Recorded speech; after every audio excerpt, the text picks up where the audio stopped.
Hello everybody, it's T.Boy here, and welcome back to more Pokemon HeartGold version. In the last episode, we started off our journey, and chose our starter Pokemon Cyndaquil. And he seems pretty happy. Your Pokemon stretched out its body and is relaxing. I don't think I've actually shown that off about talking to your Pokemon behind you. They can say the different things depending on where you're at. I think you have, oh, you look set. Cyndaquil seems to be about to fall over. You're okay, little buddy, stay in there. In today's episode, well, we're actually going to hit the road for real this time. We just did an errand for Professor Elm, but this time, yeah. So you're leaving on an adventure. Okay, I'll help too. But what can I do for you? I know, every time you receive prize money, I'll say something for you. On a long journey, money's important. Do you want me to save some money for you? Do this because you'll thank me later because she could buy you some pretty good items. Where goes the T? You can accomplish anything. Now go on. She could buy some really good items later in the game once she has enough money stacked up in her, or our account, our bank account, not hers. And you can get some pretty cool and nifty items. It's definitely worth your money to go let her borrow some of the money. There you are. Lyra, can you catch wild Pokemon with Pokeballs? Follow me. Did I say can you? You can. And just with pretty much every single Pokemon game, we got ourselves a catching tutorial. So I'm just gonna let Ethan do his thing. He's first off gonna attack the Rattata, and we'll get it low on HP so he can throw a Pokemon at it and make his odds a lot better to catch a Rattata. Even though I don't understand this because Rattata has a pretty easy catch rate to begin with, so you could probably catch this thing at full health anyways. Different Pokemon have different catch rates.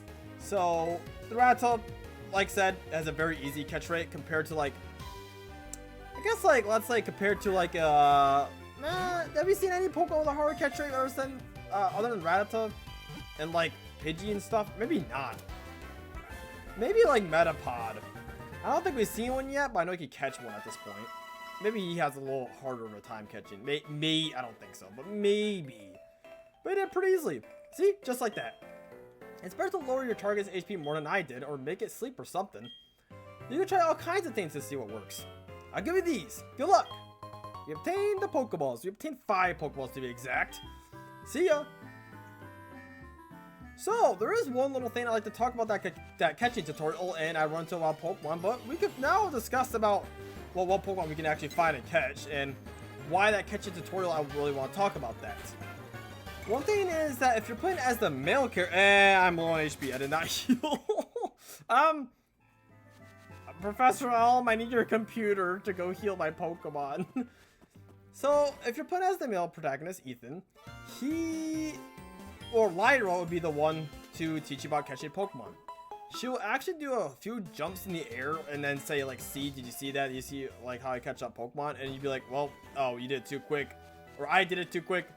Let me do it again, and then you'll go into the battle sequence. So, with this being said, it's not really that much of a drastic change. However, if you want to speedrun this game, and I don't know, get the world record, you have to play as a female character for that reason alone. It sounds stupid, but it's true. Look up speedruns for HeartGold and Soul Silver. You will see the person playing the female protagonist 100% of the time. And if they're not, they're just asking for a pretty good time loss, honestly. That's a few seconds they could be doing something else with. So, yeah, picking the female character has its benefits here. And if you keep going, of course, this is a DS Pokemon game, so we're gonna run through everything here. So might as well discuss the encounters we got on this route. First off is Pidgey, and I hate to say it, Pidgey, but man, you kind of just get outclassed by another bird Pokemon that we find in the, not in the same area as you, but like right next door. Pidgey is kind of a mix in all stats. He has a pretty good attack stat, or I shouldn't even say good. It's just kind of decent. So pretty good, decent overall stats throughout.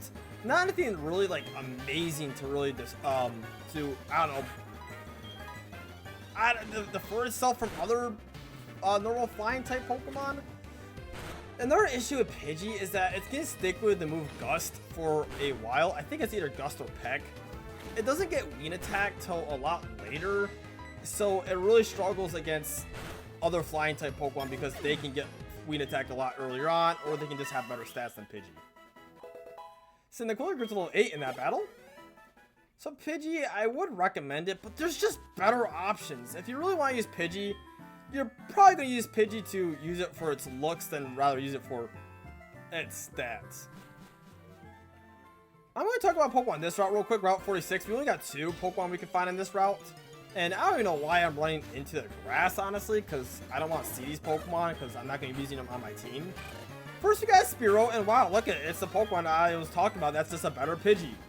This Pokemon has less defenses as Pidgey, probably a less HP stat, but it comes to the part where this Pokemon will hit a lot harder than Pidgey and is faster than Pidgey, and also learns a lot better moves than Pidgey. I think sacrificing its defenses for more offensive power and more speed, and heck, even better, just a move pool for level up, it just makes a way better pick. You can also find Geodude right there, which is a pretty strong option, I like to say. Geodude is like very underrated. I'll just say it right now. I actually really love Geodude, and I think he's a great Pokemon. He's one of the few Pokemon that actually learn Earthquake through level up, so you don't have to waste your Earthquake TM on him. You'll just learn it normally, he'll get it, and you can use Earthquake on someone else, which is fantastic. The one, I guess, downside is if you want to use Geodude's full potential, he is a trade evolution, so when she evolves once, he'll need to be traded to evolve again.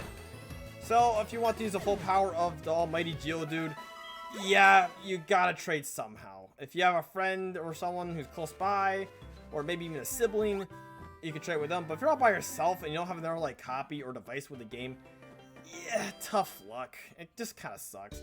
I know that's why a lot of people dislike the whole trading evolutions, but for me, that's not really been a problem. I was very blessed to have a sibling who also really loves Pokemon a lot. So, yeah, I never really had a problem. I get good. Some other Pokemon you can find on that route was Rattata. Honestly, Rattata's another underrated Pokemon. He's very good early game and even middle of the game. He can hit pretty hard for a normal type Pokemon with some good physical attack and some good speed as well. My only issue with him is that he falls off later in the game. He's good for mid-early in the game. But other than that, yeah, he just kind of falls off eventually. But yeah, he's still pretty nice to have though. Another Pokemon you can find back there is Sentret. Sentret is very fun. He has a very high speed stat, and since being a pure normal type, a lot of pure normal types have a, I don't know, like a weird move pool where they can just learn a lot of different type of moves. Sentret can evolve into a Pokemon that can or maybe Sentret can also learn Surf. I know his evolution can learn moves like Surf. He can learn like I think he can learn Blizzard too. Yeah, he can learn a lot of fun moves. The only issue is I don't think he's a special attacker, which is kind of the downfall of Sentret. If Sentret could really utilize those moves a lot more, maybe have a, let's just say, maybe sacrifice its attack or something for better special attack, the thing could have actually been really good. I don't think that Sentret is terrible. It's just, man, it could have been better and it could have been a lot more fun that way. I have seen people use Sentret on their team before, so I want to say it's completely useless. It's fun to use, just kind of hard to use it. It's fun, hard to use. In this route, we faced a Caterpie. Caterpie is the counterpart to Weedle, so if you're playing HeartGold, you'll be finding Caterpies here instead of Weedles. Caterpie and Weedle are a bug-type Pokemon that Butterfree, well, I guess Butterfree is Caterpie's line, so I'm not entirely wrong. Caterpie will eventually become a bug and flying Pokemon, while Weedle will become a bug and poison type Pokemon. I'm gonna say it, I don't like bug and flying type Pokemon. They get hit by one rock type move, they're dead. And it's not only that, but this bug and flying just isn't a good typing overall either. It just kind of sucks. It's not very defensive, it's not really offensive. It just overall kind of sucks. You need to be a pretty good Pokemon with some pretty good move pool to make that typing work out well. We got our first trainer battle right here. I just lost, so I'm trying to find more Pokemon. Wait, you look weak. Come on, let's battle. Sorry, dude. I'm gonna keep going on my rant. So Weedle, is Weedle a better option since it's not, or is it not gonna be a bug and flying type? Not really. It becomes a bug and poison type Pokemon, which, in my opinion, is better than being a bug and flying type Pokemon. It's just, once again, just not very good at Pokemon. I think both these lines are very great early games since they would be fully evolved at level 10, which is crazy, and can dish out some good damage that way. Since they're fully evolved, they have a lot better stats than most of the things you'd be finding. So yeah, I think they're very good for like an early game Pokemon. If you just need a Pokemon to help you out, they're your guy. But then again, there's other Pokemon that can just help you out early game and even a little bit later, like Rattata, in my opinion. So maybe not. Hey, can I get your phone number? I'll ring you up in about, sure, I guess. Some trainers will request your number and you can battle them later on. I'll ring you whenever I get the urge to battle. They'll also just call you for the sake of calling you randomly and be like, yo, this just happened. And you'd be like, okay, no, hang up. You're a Pokemon trainer, right? You have to battle. There's another Pokemon we can find here. During the nighttime, Spinarak.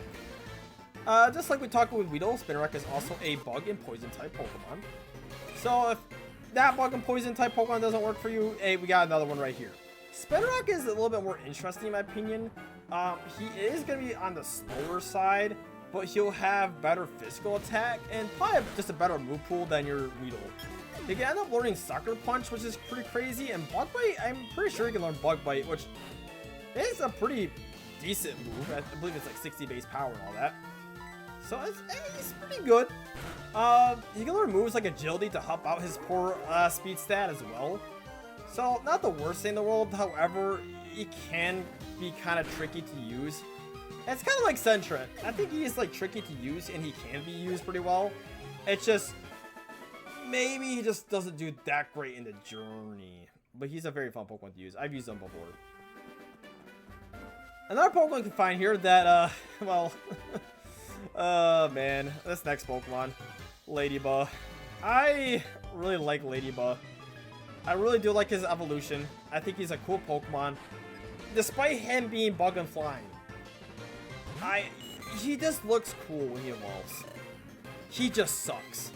He's supposed to evolve into this like superhero looking Ladybug, which, by the way, one of probably the coolest Pokemon designs out there for bug types. I'll just say that.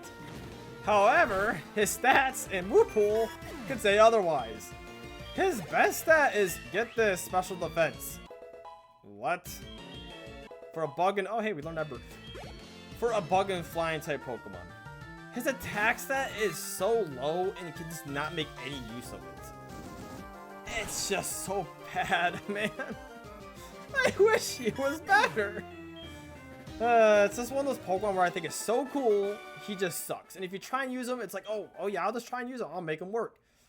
You could probably make him work for a little bit and then be like, wow, there's gonna be better bug and flying options out here. I mean, heck, Pidgey's a better flying option than him, you know, and there's gonna be better bug type options. I even think Spinarak right now is a better type or a better bug type option for you right now. There's better options out there. It's just, I guess the only reason why you'd use him if you really like the Pokemon, maybe he's your favorite Pokemon out there, or you just want to prove people wrong, which I wish I could do in this Let's Play, but he's just so he's just so hard to use. The guy sells a potion here, and I believe that's all the Pokemon we can talk about here. We can also get Metapods here and Kakunas if you're playing Soul Silver, which is the evolved form of Caterpie Weedle. So you can find them there too. The only issue is if you catch them, they're only gonna have the move Harden instead of like String Shot and Tackle. We have a little cave here, which is called Dark Cave. We can't really traverse through it that much right now, but we have one new encounter here. Sorry, Geodude. I mean, there's Geodude, I guess. So I guess if you would have missed them in what was that route, 40 something? I forget what that route was, about 49 or 29. My bad. Yeah, I forget what that route was named. But so if you just missed Geodude and then you're like, oh, I want to use one, but I don't feel like going that far back, you can just go in the Dark Cave and pick them up. And trust me, this is not the only place you're gonna be finding Geodudes anyway, so there's plenty of other areas you can find Geodude at. However, the new Pokemon we can find here is, I was gonna hope to find him right there, is Zubat. Zubat is a poison and flying type Pokemon. Man, we've just seen a bunch of poison, bug, flying type Pokemon lately, in the beginning of this game, and yeah, those are some very common types early on.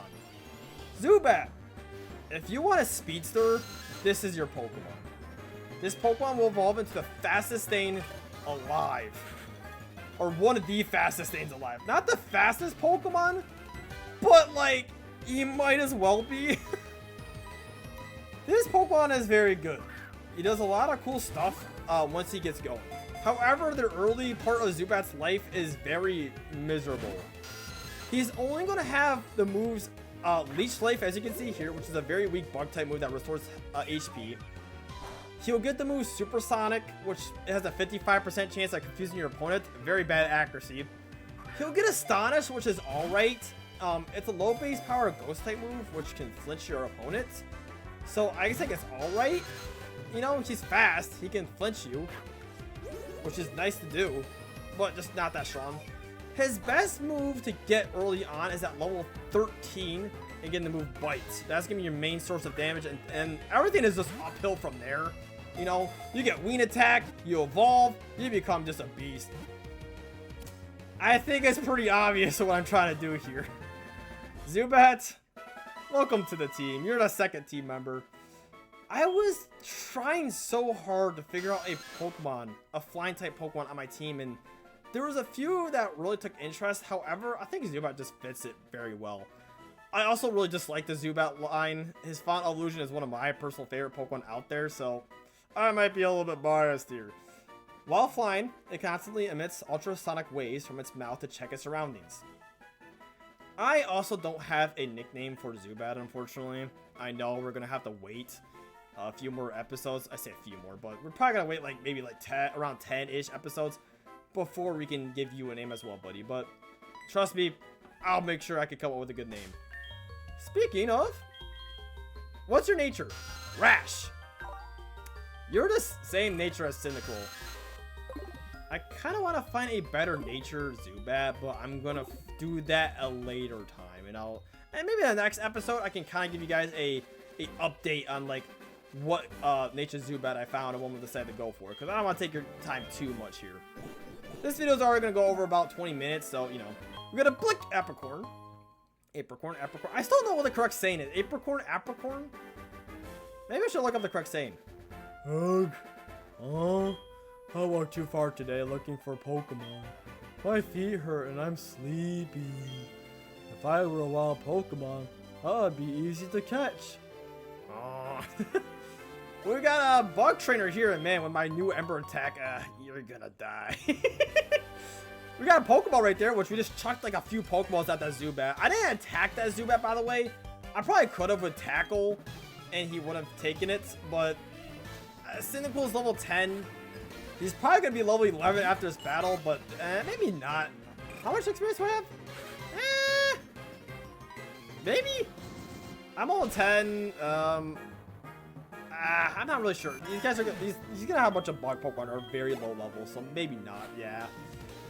So, yeah, I'm probably just going to catch a Zubat in between episodes to see what nature really has. I don't really want to rash nature. It's not like his special attack is bad or anything. It's just, yeah, he's going to be more used for physical attacking his special. Of all the moves I just discussed with Zubat, all the moves I just said there were physical and not a single special move there. So, yeah, he's just way better off with physical attack. He's going to be using that a lot more and well suited for that. One more Caterpie to go, level 2. Well, Cyndaquil, I'll just burn all these bugs to a crisp, I guess. That's the one benefit of having Cyndaquil in the early game. You're gonna be, and just in the game in general, since you're gonna be finding a lot of bug Pokemon, Cyndaquil just does a good job of just roasting bugs alive. You're awesome, I like you. I look for your Pokemon here every day. Or, you say your Pokemon or look for Pokemon? When I'm in tall grass, I can find all kinds of berries. If you like, I'll share some. Can I get your phone number? Sure. I guess give me your berries whenever you find them, I guess. You'll hear from me as soon as I find anything that you might like. Alright, buddy. I like how he just called me cool as I just spammed the move Ember on all of his bugs and they just perished. I should talk about another new encounter we can find here, and that's Bellsprout. Bellsprout is a grass and poison type. Wow, yippee, another poison type. Who would have guessed? And Bellsprout overall, not too bad. I think his main drawback is that he's a stone evolution. So, stone evolution Pokemon, if you evolve them to stone, they won't have as many level up moves to learn after that. We're just talking about you. So once you kind of, you know, I just I just missed the tackle. No. So once you evolve him with the Leaf Stone, or his evolution with the Leaf Stone, he's gonna learn like maybe like one more level up move. I just missed 2 tackles in a row. And yeah, other than that, it's no more level up moves. So be sure to level him up correct, or evolve him when you want to, when he learns like his last like great move or something, and then evolve him. I am catching a Bellsprout, but I'm not going to be using it on my team. I just want him to be showing off a little bit later, since he can do one thing that's pretty nice for us to have a Bellsprout. So I'll catch one. Even though its body is extremely skinny, it is violently fast when catching its prey. So Bellsprout, I mean, I don't think Bellsprout's even that fast. I think they're just saying, oh, he could probably just catch its prey. What is its prey, I guess? I knew it was you, Lyra. How did you get past me? Here's something neat for surprising me, Lyra. We've turned the Versus Recorder. Who's gonna tell them? The Versus Recorder can record your Pokemon battles. I have to go now. I won't let you pass me again. Come on, Meryl. Let's check this thing out. The Versus Recorder is an amazing device that can record a battle either between friends or at a special battle facility. This thing can be useful, but the main thing for this thing to be used is online battles. I'm pretty sure you can view online battles you've done before on this thing, and that was the main use for it. However, it's not really used for it anymore. There's not really much use for it. It can still be used, it's just, I don't know, not as much used. We're at Violet City. We had a not so long of a road getting here, but we're finally here. So, this is a good stopping point. Next time on Pokemon HeartGold version, we will be exploring what Violet City has to offer to us. See you guys till next time.